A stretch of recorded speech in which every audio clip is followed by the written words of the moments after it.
ছবি ঠিকাদার অনেকক্ষণ পর দম নিয়ে বলল, শালা বাঘ পুষে রেখেছে, বডিগার্ড। ঠিক আছে, সব জায়গায় তো বডিগার্ড সঙ্গে যাবে না। আজ ছাড়া পেলে বলে কি চিরদিনই পাবে? ওরা এতাবৎ যে সাবধানতা অবলম্বন করে এসেছিল এতটা পথ, বাঘের ভয়ে সেই সাবধানতার কথা ভুলে গেল। জঙ্গলে যে ফিসফিস করে কথা বলাও বহুদূর থেকে শোনা যায়, এই সত্যটা ওরা জঙ্গলের লোক হয়েও বিস্মৃত হলো। গালপড়া লোকটা বলল, চল খিটু, চন্দনীকে তুলে নিয়ে যায় ফেরার সময়। খাকি পোশাক পরা লোকটা বলল, না ছবিবাবু, চন্দ্রকান্তকে আগে সামলে না নিলে ও কাজ ভালো হবে না। ঝামেলা করবে লোকটা, খুবই ঝামেলা করবে। ছবিনায়ক পাঞ্জাবির পকেট থেকে মদের বোতল বের করে চুকচুক করে খেল। চাঁদের আলোয় সাদা বোতলটা চকচক করে উঠল। লোকটার সমস্ত হাব ভাব, এমনকি মদ খাওয়ার ভাবটাও কেমন চোর চোর। লোকটা সারা জীবনে বোধহয় কখনো সোজা হয়ে দাঁড়ায়নি, সত্যি কথা বলেনি। এই চাঁদের আলোতেও জানোয়ারটার চারিত্রিক সঠতা যেন প্রাঞ্জলভাবে তার পোড়া গাল থেকে বিচ্ছুরিত হচ্ছিল। পাঞ্জাবির হাতা দিয়ে মুখ মুছে ও বলল, না চল, আমি এক্ষুনি যাব। দরকার হলে চন্দনীর ওই বাবুটাকেও আজ শিক্ষা দিয়ে দেব। শালাকে মেরে নদীর বালিতে পুঁতে ফেলব। ছবিবাবু আসতে, খিটু নামক অন্য লোকটা বলল। ছবি বলল, চুপ কর শালা, আমি কি তোর মতো ভীতু? আমি কাউকে ভয় করি না। আমি এ তল্লাটের রাজা। থানার দারোগা, ফরেস্টার, পঞ্চায়েত সব আমার কেনা। কিসের ভয় রে আমার?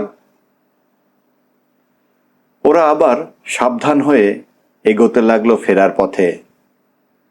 কিন্তু ফেরার পথে ছবি ঠিকাদারের চামড়ার পাম্প শু পাথরে লেগে চটাস ফটাস করে শব্দ করছিল। ওরা একটু এগোতে আমি আবার ওদের পিছু নিলাম। খুনোখুনি করার ইচ্ছা আমার ছিল না, করিওনি কখনো মানুষের সঙ্গে। তবে জন্তু জানোয়ারের সঙ্গে প্রয়োজন হলে করেছি এবং করতেও পারি। তার উপর যখন নিজের প্রাণ খোয়ানোর প্রশ্ন ওঠে, বা নিজের সম্মান বা প্রিয়জনের সম্মান খোয়ানোর, তখন খুনোখুনি না করে উপায়টা কি? কিন্তু পিস্তলটা যে বালিশের তলায় রেখে এসেছি। সামনে আরেকটা বাঁক। ওরা বাঁকের মুখে অদৃশ্য হতেই কার রাইফেলের নল যেন আমার পিঠে লাগলো। সঙ্গে সঙ্গে একটা চাপা সংক্ষিপ্ত আওয়াজ, চুপ। আমি ওই অবস্থায় সাবধানে আস্তে ঘাড় ঘুরিয়ে দেখি চন্দ্রকান্ত। মুখ চোখ অস্বাভাবিক। আমার সেই মুহূর্তে মনে হলো চন্দ্রকান্ত বুঝি আমাকে এক্ষুনি গুলি করবেন। চন্দনী এখন আমাকে আশ্রয় করেছে বলে, অথবা আমি চন্দনীকে। আমি অবাক হয়ে ওর মুখের দিকে তাকিয়ে রইলাম। মুহূর্তের মধ্যে ওর মুখের ভাব বদলে গেল। কিন্তু ওইভাবেই চুপ করে রাইফেলের নল ঠেকিয়ে রইলেন বেশ কিছুক্ষণ। ছবি নায়কদের দূরে চলে যাবার সময় দিয়ে চন্দ্রকান্ত বললেন, কার দলে আপনি? আমার লোকটার উপর হঠাৎ বড় ঘৃণা হলো। এক ঝটকায় রাইফেলের নলটা সরিয়ে দিয়ে বললাম, আপনি একটা ইডিয়ট।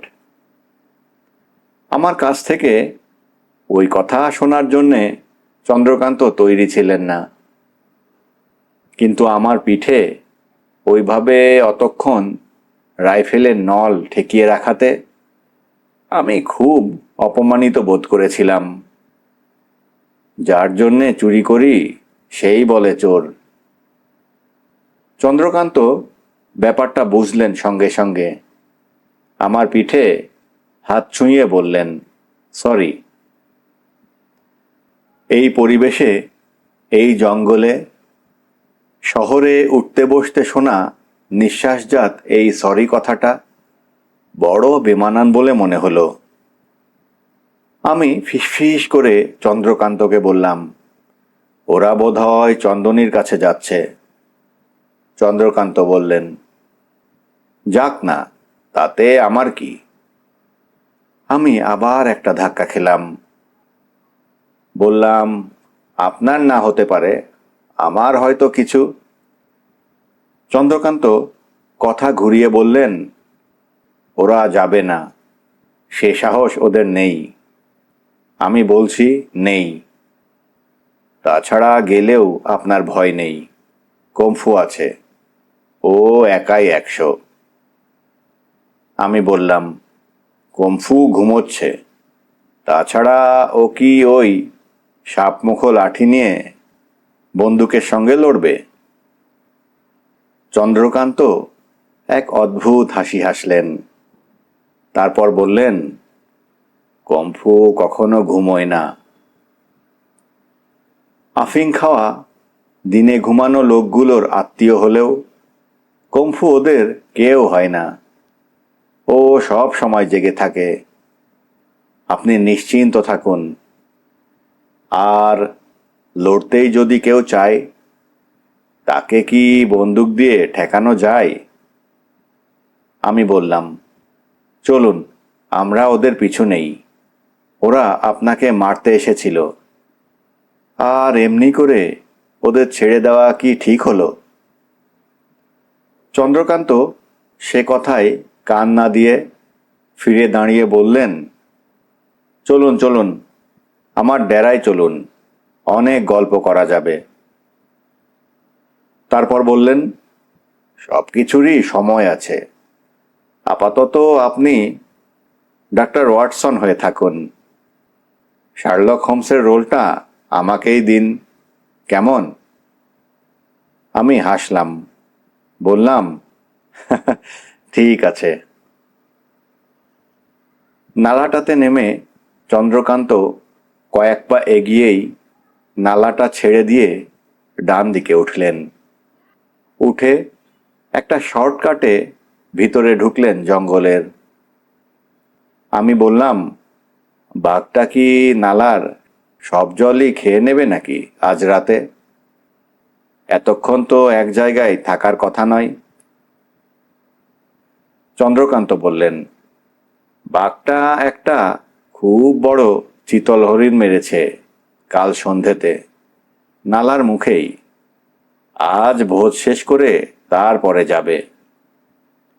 ও, আমি হাসলাম, বললাম, ছবি নায়ক দৌড়ে এসে হাঁফাতে হাঁফাতে কি বলছিল জানেন? কি? চন্দ্রকান্ত শুধলেন। আমি বললাম, আপনি নাকি বাঘটা পুষে রেখেছেন বডিগার্ড হিসেবে। চন্দ্রকান্ত হেসে উঠলেন এ কথা শুনে। বললেন, ওর মতো ছুঁচোর জন্যে বিড়ালই যথেষ্ট, কুকুরেরও প্রয়োজন নেই। বাঘের মতো মহৎ ও পরাক্রমশালী জানোয়ারের কথাই ওঠে না। আমি আর চন্দ্রকান্ত মাচার নিচে একটা বড় পাথরে বসলাম, মুখোমুখি। বসেই চন্দ্রকান্তকে একটু চুপ করতে বললাম। ওখানে বসে বাঘটার কড়মড়িয়ে চিতল হরিণের হাড় ভেঙে খাওয়ার আওয়াজ শোনা যাচ্ছিল। আমি অবাক হয়ে গেলাম। বললাম, বাঘটা সত্যিই পোষা নাকি? চন্দ্রকান্ত হাসলেন, বললেন, এক বাঘ অন্য বাঘের সীমানাকে সমীহ করে। আমি আমার সীমানাতে আছি। তারপরেই বললেন, কিছু খাবেন? কি আছে? চন্দ্রকান্ত বললেন, মুড়ি আছে, গুড় আছে, মধু আছে, খাবেন? আমি বললাম, না, অনেক খেয়েছি আজ। তারপর বললাম, আপনার প্ল্যান কি বলুন? এই জঙ্গলে বসে কি করতে চাইছেন আপনি? হাতিটা না মারলে তো স্বাভাবিক জীবনযাপন করতে পারতেন। এমনি করে পালিয়ে পালিয়ে কতদিন কাটাবেন? চন্দ্রকান্ত হাসলেন, বললেন, বাকি জীবন? এখন হাতি মারার অপরাধে ফেরার, কয়েকদিন বাদে অন্য কোনো অপরাধে ফেরার। অপরাধের সংখ্যা বেড়েই যাবে একে একে। পালাতে হবে আরও গভীর জঙ্গলে। এই তো মজা। একঘেয়ে নিশ্চিন্ত জীবন আমার ভালো লাগে না, জানেনই তো। ভয় পেয়ে বললাম, ছবি নায়ককে নিয়ে কি করবেন আপনি? নিশ্চয়ই প্রাণে মারবেন না। তারপর বললাম, প্রাণে না মেরে শিক্ষা দিলে হতো না? শিক্ষা দিলেও শিখছে কে? গালপোড়া ছুঁচোর ওই একমাত্র শিক্ষা। আমার সত্যিই ভয় করছিল, খুনির শাগরেদ হিসেবে আমাকেও টানাটানি না করে। আমি বললাম, পুলিশ? যাবজ্জীবন দ্বীপান্তর হবে কি ফাঁসি? চন্দ্রকান্ত তাচ্ছিল্যের সঙ্গে বললেন, হলে হবে। আমি বললাম, যাকগে, হাতিটা কি করে মারলেন বলুন তো? কেন মারলেন? এটা কোন হাতি? সেই দাঁতালটা বিড়িগড়ের? না মশাই, বিড়িগড়ের দাঁতাল কি মহানদী সাঁতরে আমার পেছন পেছন এত দূর এসেছিল? না, এ বলরামের হত্যাকারী নয়, তবে সেই হত্যাকারী শ্রেণীরই। বলেই চন্দ্রকান্ত হঠাৎ গম্ভীর হয়ে গেলেন। বললেন, আপনি এখনো প্রেমের গল্প লিখে যাচ্ছেন? আমি বললাম, কেন? প্রেমে কি আপনার ঘেন্না? না, তা নয়। নরনারীর প্রেম তো থাকবেই, চিরদিনই থাকবে, তা বলছি না।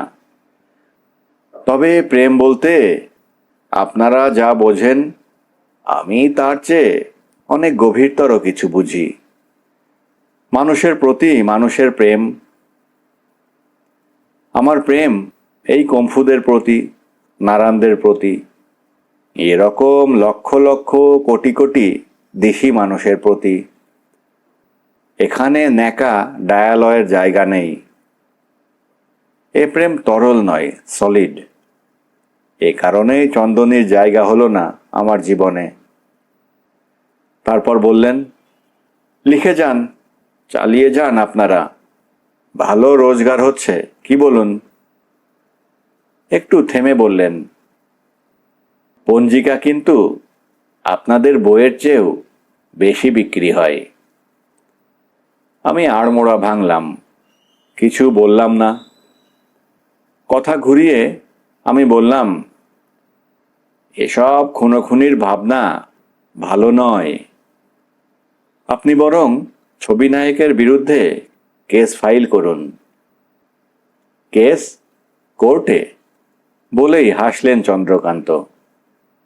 বললেন, তাহলে আপনি ওই হাতিটার বিরুদ্ধেও কোর্টে কেস ফাইল করতে বলতেন বোধহয়। অত বড় জানোয়ারের বিরুদ্ধে কেস কি হাইকোর্ট নিত? হাতি কি সেন্ট্রাল সাবজেক্ট? তাহলে তো এখন সুপ্রিম কোর্টেই ফাইল করতে হতো। আমি না হয় দিল্লি পৌঁছে যেতাম, কিন্তু হাতিটা? তারপর রায় বেরোলে অত বড় হাতিটাও কি সেই ভারী রায় বয়ে আনতে পারত? আমি বললাম, সব কথা গোলমাল হয়ে যাচ্ছে। চন্দ্রকান্ত বললেন, হ্যাঁ, হাতিটার কথাটাই বলি। ওই হাতিটা বুঝলেন, সমস্ত এলাকাটাকে তার পায়ের তলায় দাবিয়ে রেখেছিল। ঘর ভাঙছিল, ধান খাচ্ছিল, মানুষ মারছিল, একেবারে ঠান্ডা মাথায়। গরু মোষকেও আছড়ে পায়ের তলায় পিষে মারছিল। তার চলার পথে যা কিছু সে পাচ্ছিল তাকেই সে সমূলে উৎপাটিত করছিল। চন্দ্রকান্ত একটু থামলেন, কান খাড়া করে কি যেন শুনলেন একবার। তারপর আবার বলতে লাগলেন, সে যে কি ভয়, কি বলবো আপনাকে। লোকে ঘরের মধ্যে কথা কইতে ভয় পেত, পথে বেরোতে ভয় পেত, মাথা উঁচু করে হাঁটতে ভয় পেত। হাতিটা প্রত্যেকটা লোকের বুকের মধ্যে ভয় একেবারে সেঁধিয়ে দিয়েছিল। সব সময় ভয়, সব সময় হাতির ভয়ে জবুথবু হয়ে হাত পা গুটিয়ে বসে থাকা।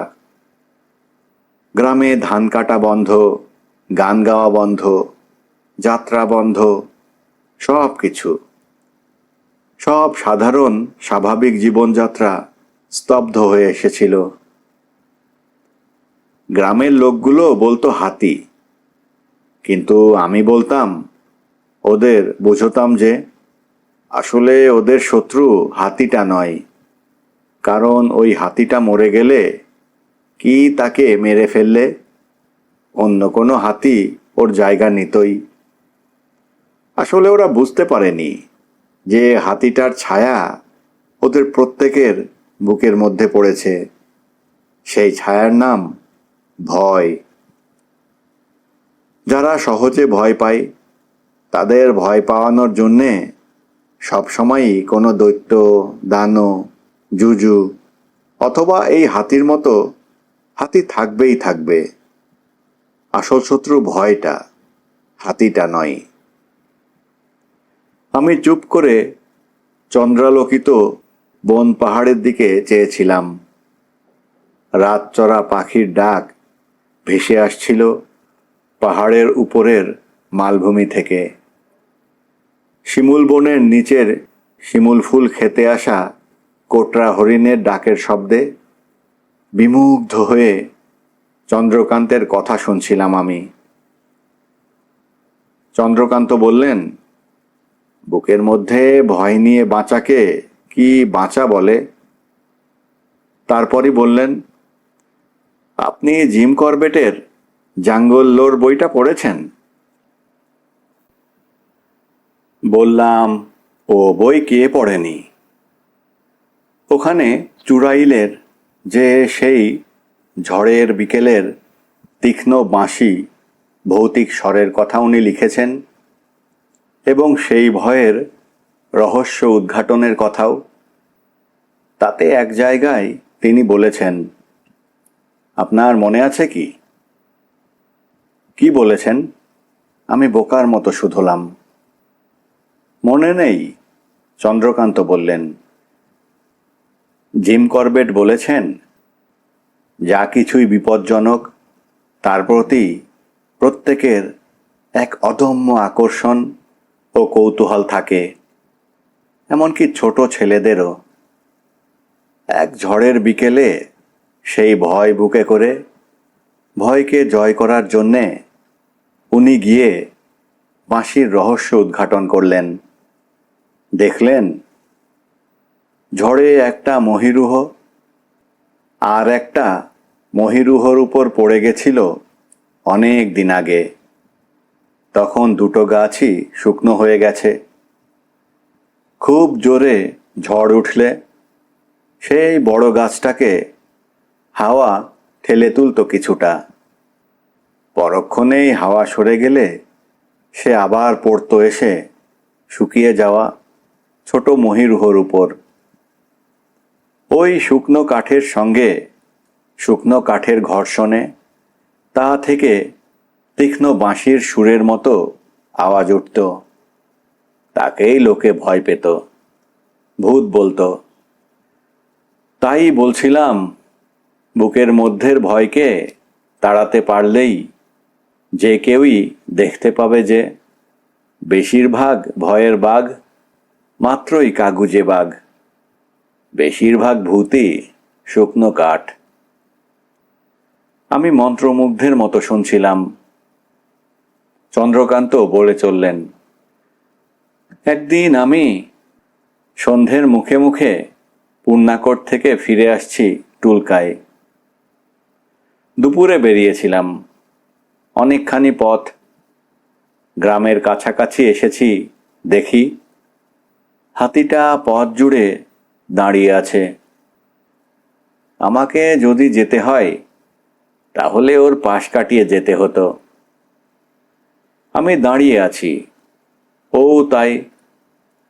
পথ ছাড়বার পাত্র আমি নই, কিন্তু আমার হাত খালি ছিল। 470 ডাবল ব্যারেল রাইফেল ও গুলি রাখা ছিল কুঁড়েতে ভীমধারার পাশে, চন্দনীর জিম্মাই। তারপর বললেন, পরিষ্কার মনে পড়ে এখনো, বর্ষাকাল, টিপটিপ করে বৃষ্টি পড়ছিল। সেগুন পাতা থেকে, শিয়াড়ি ও গিলিরি লতা থেকে সোঁদা সোঁদা গন্ধ উঠছিল। ভরা ভাদ্র, পথের দুদিকে একেবারে নিশ্ছিদ্র জঙ্গল। হাতিটা বড় বড় গাছপালার ডালের সঙ্গে কাঁধ ছুঁয়ে সুর দোলাচ্ছে। হাতিটা যদি পথ ছেড়ে চলে যেত অথবা আমাকে চলে যেতে দিত, তাহলে ওই কাণ্ড হতো না। সকলকেই ভয় দেখিয়ে, মেরে, জবুথবু করে একেবারে মেগালোমানিয়াক হয়ে উঠেছিল। ওর ধারণা হয়েছিল যে ওকে ভয় না পাবে, ওর বশ্যতা স্বীকার না করবে, এমন লোক বুঝি কোথাও নেই। ওর যা খুশি ও তাই করবে। আমি যখন যেমনভাবে দাঁড়িয়েছিলাম তেমনই রইলাম, ওকে দেখে নড়লাম না। তখন ও আমার দিকে সোজা তেড়ে এলো, প্যাঁ আওয়াজ করে। বিশ্বাস করুন, জীবনে ওই প্রথমবার আমিও ভয় পেলাম। অত বড় দাঁতাল হাতিটা তার সুর তোলা অবস্থায় সোজা আমাকে পিষ্ট করার জন্যে তেড়ে আসছিল। কালো আকাশ, ওর কালো শরীর, কালচে সবুজ বনের পটভূমিতে ওর সাদা দাঁতটা প্রকট হয়ে উঠেছিল। আমি বললাম, তারপরে কি হলো? উনি বললেন, সেদিন প্রাণ বাঁচাতে বড় অপমানের সঙ্গে, গ্লানির সঙ্গে, এক বুক ভয় নিয়ে রাস্তা ছেড়ে জঙ্গলে ঢুকে পথের পাশে ছোট নালায় নালায় বুকে হেঁটে, মাথাটা প্রায় মাটির মধ্যে লুটিয়ে কোনো ক্রমে ভীমধারার পাশে ফিরে এলাম। বড় লজ্জায়, সত্যি বড় লজ্জায়। চন্দনী আমাকে দেখে দৌড়ে এলো, বলল, কি হয়েছে তোমার, কি হয়েছে? আমি বললাম, কিছু না। কিন্তু আমার সমস্ত বুক তখনও ভয়ে ভর্তি ছিল। খেতে বসেও খেতে পারলাম না, সারা রাত ঘুমোতে পারলাম না। এপাশ ওপাশ করলাম বিছানাতে। তারপর শেষ রাতে ভেবে ভেবে ঠিক করে ফেললাম যে হয় আমার ভয় থাকবে না বুকে, নয় আমিই থাকবো না। কিংবা অন্যভাবে বলতে গেলে বলতে হয়, আমি অথবা এই ভয় দেখানো হাতিটার মধ্যে একজন থাকবে। পরদিন সূর্য ওঠার আগেই রাইফেলটা আর কার্তুজগুলো নিয়ে বেরিয়ে পড়লাম টুলকা বস্তির একজন বুড়ো লোককে সঙ্গে নিয়ে। চন্দ্রকান্ত অনেকক্ষণ চুপ করে থেকে যেন সব পুরনো কথা মনে আনছিলেন। তারপর বললেন, প্রথমে আগের দিন বিকেলে যে জায়গায় হাতিটা আমার পথ আটকে ছিল সেখানে গিয়ে পৌঁছলাম। বর্ষাকাল, তার উপরে সন্ধে থেকে সারা রাত বৃষ্টি হয়েছে। মাটি নরম হয়েছিল, হাতির ভারী পায়ের দাগ মাটিতে বসে গেছিল, তাই তাকে ট্র্যাক করতে অসুবিধে হলো না। আমাকে তাড়া করে জোরে দৌড়ে গিয়ে হাতিটা পথ ছেড়ে দিয়ে গতকাল গাঁয়ের দিকে গেছিল। সে রাতেও দুটো ঘর ভেঙেছে দেখলাম। একটা সাদা বাছুর চালার নিচে বাঁধা ছিল। সেই বাছুরটার উপর প্রথমে চালাটাকে ভেঙে ফেলে দিয়ে তারপর চালার উপর পা তুলে দিয়ে হাতিটা পায়ে চেপে চেপে ঢেঁকিতে পাড় দেওয়ার মতো করে বাছুরটাকে মেরেছিল। হাতে রাইফেল দেখে দুজন লোক দৌড়ে এসে আমার হাতে পায়ে ধরছিল হাতিটা মেরে দেওয়ার জন্যে। বলছিল পুরো গ্রামের আমরা না খেয়ে মরে যাব, হয় না খেয়ে নয়তো হাতির পায়ে। এর একটা বিহিত করো বাবু, তোমার কাছে আমরা কেনা গোলাম হয়ে থাকব। আমি জঙ্গলের পাশে বসে থেকে বুড়োকে পাঠিয়েছিলাম খোঁজ খবর করতে। ও খোঁজ খবর নিয়ে এলো হাতিটা গ্রাম ছেড়ে পূবে গেছে। আমরা জঙ্গলে জঙ্গলে গিয়ে গ্রাম এড়িয়ে আবার হাতির পায়ের চিহ্নে এসে পৌঁছলাম। রাইফেল হাতে গ্রামের মধ্যে নিজে যেতে চাইনি, কারণ স্বজন ও আত্মীয়র মতো শত্রু আমাদের আর কেউ নেই। যাদের ভালো হবে হাতিটা মারলে, এই অত্যাচারটাকে শেষ করলে, তাদেরই মধ্যে কেউ বন বিভাগে গিয়ে আমার নামে নালিশ করবে। ফরেস্ট গার্ডের চেয়ে ভালো আর কেউই জানবে না যে হাতিটা মারা পড়ায় তার নিজের প্রাণও বেঁচেছে। কিন্তু যেই তার প্রাণ বাঁচবে অমনি সে মানের জন্যে, ডিএফও সাহেবের পিঠ চাপড়ানির জন্যে দৌড়ে গিয়ে সদরে আমার নামে নালিশ লাগিয়ে আসবে। এ এক আশ্চর্য দেশ, আশ্চর্য মানুষের দেশ, অথচ কি করুণ দেশ। আমি বললাম, আপনি যা বলছিলেন তা থেকে সরে যাচ্ছেন বারবার। ওহ বলে চন্দ্রকান্ত একটু থেমে আবার শুরু করলেন। ঝকঝক করছিল রোদ। রাত ভর বৃষ্টির পর গাছের পাতায়, পাহাড়ে, পাথরে রোদ ঠিকরে যাচ্ছিল। জঙ্গলের গভীর থেকে গ্রামের ফসল লাগানো ক্ষেতগুলো ভারী সুন্দর দেখাচ্ছিল। খেতে খেতে ধান লাগিয়েছে, ভুট্টা লাগিয়েছে। ছোট ছোট ছেলেরা পাখি তাড়াবার জন্যে ক্ষেতের মধ্যে বানানো মাচায় বসে বাঁশি বাজিয়ে মিষ্টি সুরের গান গাইছে। সেই সকালের শান্ত সুন্দর উজ্জ্বল আবহাওয়ায় ওদের কচি গলার গান আর বাঁশির সুর বহুদূর থেকে ভেসে আসছে হাওয়ায় হাওয়ায় তিরতির করে। হঠাৎ সামনে একদল হাতি চোখে পড়ল।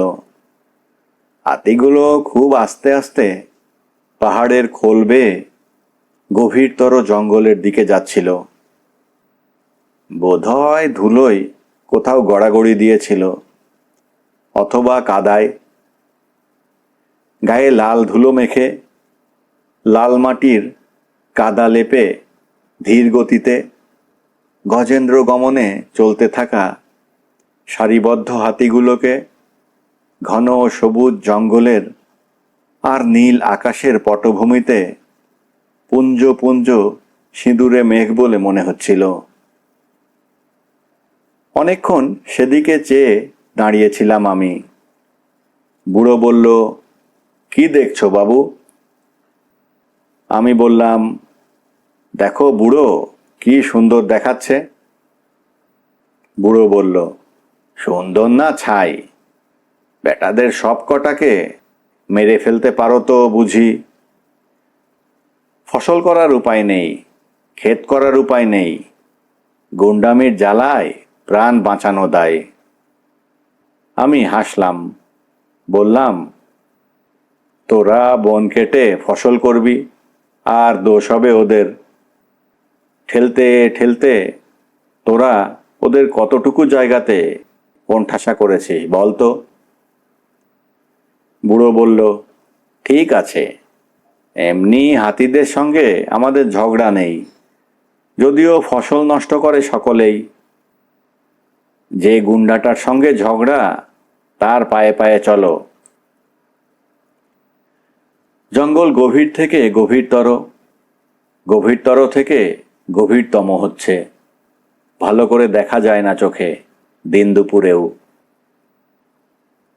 জঙ্গলের মধ্যে মধ্যে নালা গেছে অনেক, বর্ষার জল চলেছে কুলকুল কুলকুল করে।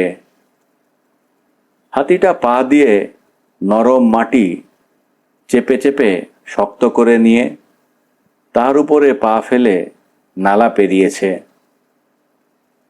আমরা কত দূর চলে এসেছি খেয়াল নেই। হঠাৎ বুড়ো ফিসফিস করে বলল, বাবু সাবধান, তেঁতুলি ডিহর কাছে এসে গেছি। আমি বললাম, সেটা কি? হাতির ঘর।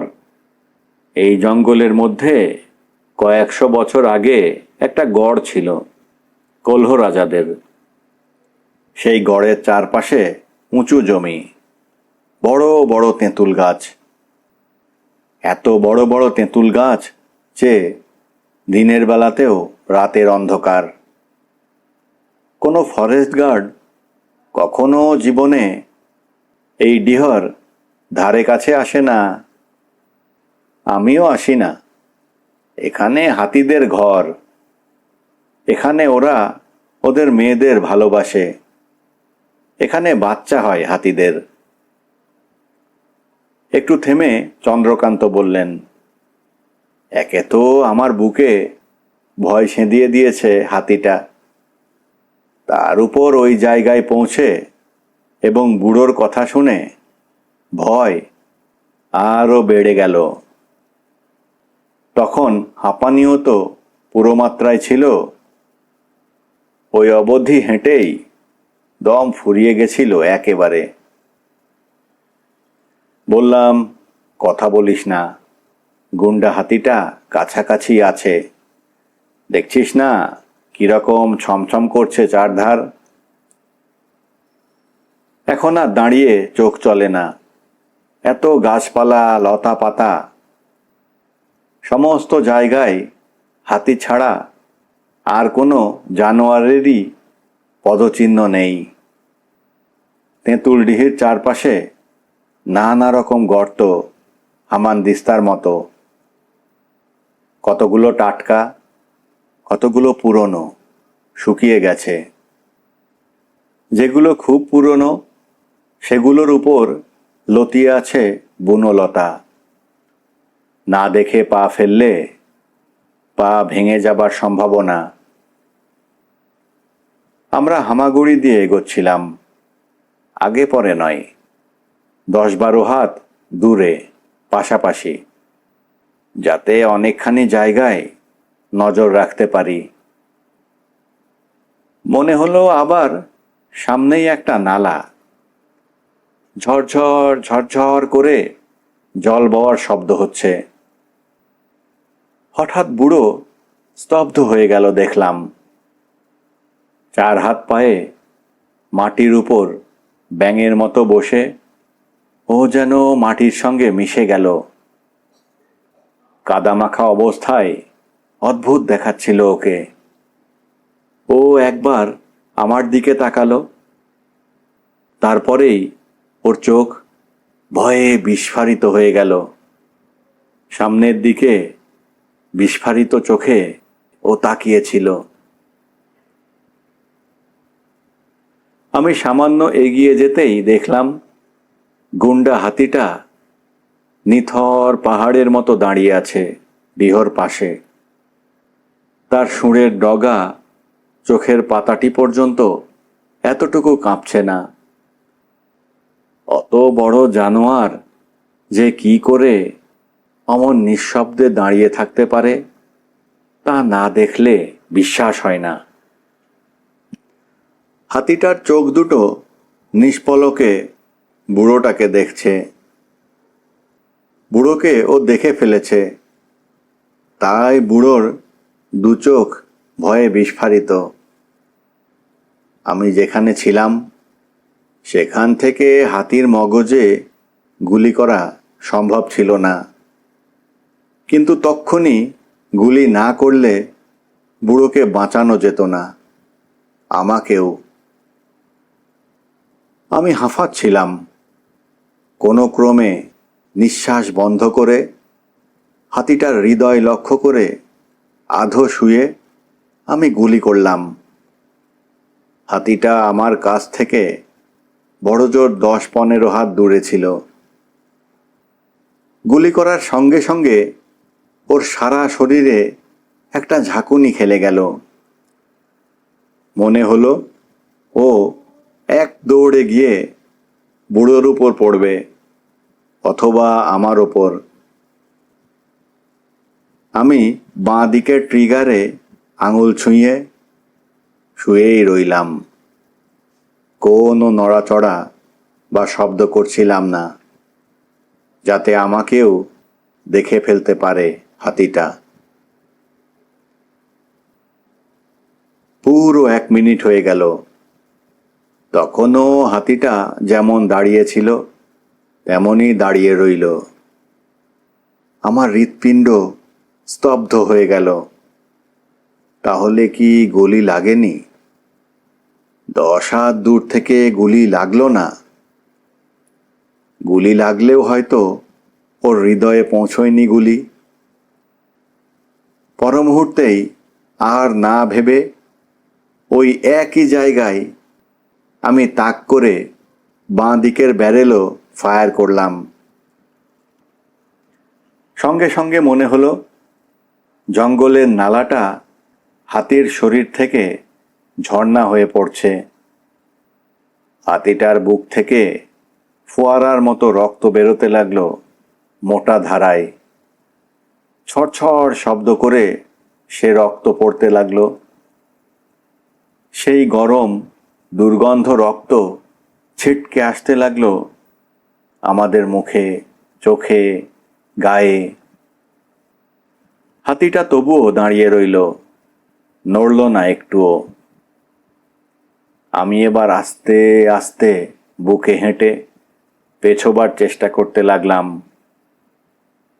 রাইফেল খুলে গুলি রিলোড করলেই শব্দ হবে।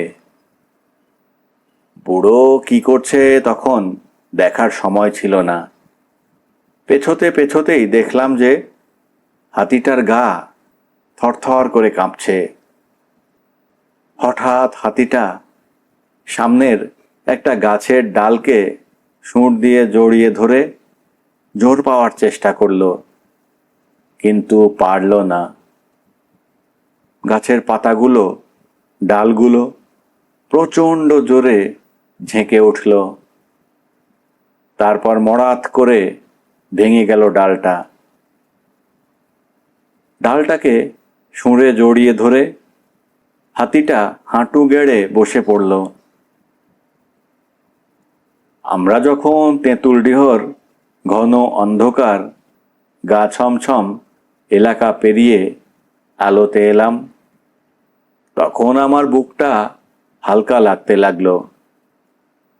আমার বুকের ভয় হাতিটার বুকে, তার রক্তের ফোয়ারার মধ্যে সেঁধিয়ে দিতে পেরেছি জেনে ভালো লাগলো। হাতিটা বড় ভয় পাইয়ে দিয়েছিল আমায়। যখন ফিরে আসছিলাম আবার ধান ভুট্টার ক্ষেতের পাশ দিয়ে, বিকেলের রোদের মধ্যে ফসল পাহারা দেওয়া ছেলেদের গানের মধ্যে, তখন ভালো যেমন লাগছিল, হঠাৎ হঠাৎ বড় খারাপও লাগছিল। নিজেকে একবার ভীষণ গর্বিত, বড় শক্তিশালী বলে মনে হচ্ছিল, আবার পরক্ষণেই বড় হীন, দুর্বল, বড়ই তুচ্ছ বলে মনে হচ্ছিল। অন্যজনের বুকের রক্তে ফোয়ারা ফুটিয়ে নিজের বুকের ভয়কে উড়িয়ে দিলাম। তবুও অনেকক্ষণ তারপর চুপ করে থাকলেন চন্দ্রকান্ত। হঠাৎ বললেন, আচ্ছা, কেন এমন হয় বলুন তো? আমরা সম্পূর্ণভাবে জানি না নিজেদের বুঝতে পারি না কেন? আমি হাসলাম একটু, হেঁয়ালির মতো দেখালো বোধহয় আমার হাসিটা। বললাম, কি জানি, বোধহয় আমরা মানুষ বলে। চন্দ্রকান্ত বললেন, হয়তো হয়তো তাই। চন্দ্রকান্তর গল্প শুনতে শুনতে কখন যে আকাশে মেঘ জমেছে লক্ষ্য করিনি। ছেঁড়া ছেঁড়া কালো মেঘ ঝোড়ো হাওয়ার সঙ্গে আকাশময় ওড়াউড়ি করছে। ঠান্ডা ঝোড়ো হাওয়া বইতে শুরু করেছে। আবহাওয়া সত্যি দেখতে দেখতে বৃষ্টির মতোই হয়ে উঠল। আমি নিজের মনেই হেসে উঠলাম। চন্দ্রকান্ত বললেন, কি হলো? বললাম, ব্যাঙ ডাকছিল। চন্দনী কিন্তু তখনই বলেছিল যে বৃষ্টি হবে। আমি বলেছিলাম, হতেই পারে না, দোল পূর্ণিমার দুদিন আগে কখনো বৃষ্টি হয়? আকাশে মেঘের চিহ্নমাত্র নেই। ও বলেছিল, হবেই। বাজি হারলাম দেখছি। চন্দ্রকান্ত হাসলেন, বললেন, সত্যিই তো, বৃষ্টি হবে মনে হচ্ছে। আমি বললাম, আমি চলি এবারে। বৃষ্টি সত্যি এলে মুশকিল হবে, সব ভিজে যাবে। চন্দ্রকান্ত বললেন, চলুন, আপনাকে নালাটা অবধি এগিয়ে দিই। নালার দিকে চলতে চলতে চন্দ্রকান্ত হঠাৎ থেমে পড়ে বললেন, শহরে আপনাকে ফিরতেই হবে না? থেকে গেলে হতো না? চন্দনী মেয়েটা কিন্তু বড় ভালো মেয়ে হিসেবে। আসলে আমি কোনো মেয়ের যোগ্য নই। মেয়েরা যা চায়, আমার মধ্যে সেই বংশোদ মনোবৃত্তি নেই। আমার জীবনে ঘর সংসার মানায় না। তারপর থেমে বললেন, থেকেই যান না, আমাদের বন পাহাড়ের একজন হয়ে, চন্দনীর চিরদিনের মালিক হয়ে। আপনাকে পেলে ও বড় সুখী হবে, আপনিও দেখবেন। বললাম, দেখি, ভেবে দেখব। দেখুন ভেবে, চন্দ্রকান্ত বললেন।